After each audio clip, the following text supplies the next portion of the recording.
Karur CBI விவகாரமாக இருக்கட்டும், இந்த ஜனநாயகன் பிரச்சனையாக இருக்கட்டும், இதுக்கப்புறம் தாவேகா கிட்ட ஒரு சாஃப்ட் கார்னர் பிஜேபியை நோக்கி தென்படுது அப்படிங்கிற ஒரு பார்வை ஒன்று வைக்கிறாங்களே.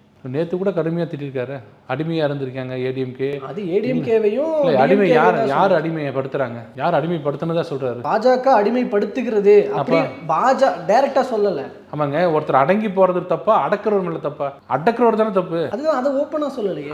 அதான் அர்த்தம். எங்களுக்கு புரியுது, உங்களுக்கு புரியல. அவர் அடக்கிறவங்க தான் தப்புன்றாரு. அதிகமாக தாக்குனது எங்களை தான் தாக்கியிருக்காரு.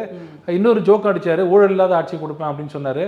அப்போ ஆட்டோமேட்டிக்காக நீங்கள் மோடி கிட்ட தானே வரணும். ப்ரூவ்டு தானே. நான் இப்போ டிஎம்கே மாதிரி பேசுகிறேன். நீங்கள் சிரிப்பு என்ன தெரியுமா, ஊழல் நடக்கலையா அப்படின்னு கேட்பீங்க. நான் டிஎம்கே மாதிரி பேசுகிறேன். ராசா மாதிரி டேக் தி எவிடன்ஸ் அப்படின்னாருல. எங்க எவிடன்ஸ் இருக்கா இல்லை நீங்களே அதே நான் கேட்குறேன். 11 வருஷம் 12 வருஷம் என்னன்னா டைரக்டா பிரதமர் மோடி அவர்களை பாஜகவை பற்றி பேசாதது விஜய். இன்னொரு பக்கம் நீங்கள் சொன்னீங்க ஊழல் இல்லாத ஆட்சி அப்படிங்கிறது அங்கே பாஜகவினுடைய குரல்.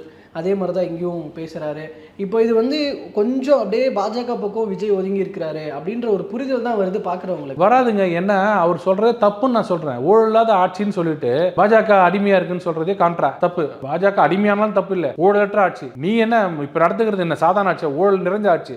ஒன்னா அடிமைப்படுத்துறதுல தப்பே இல்லை, அப்படித்தானே பேசிருக்கணும். நீங்க என்ன மறைமுகமா கூட்டணி வச்சிருக்கீங்க, உங்களை பத்தி எனக்கு தெரியாதான்னு சொல்லிட்டு ஊழல் நிறைந்த கட்சின்னு சொல்றாரு. பின்னாடி யார் உட்காந்துருக்காரு அதை வச்சுனா ஊழலுக்காக சொல்றேன்.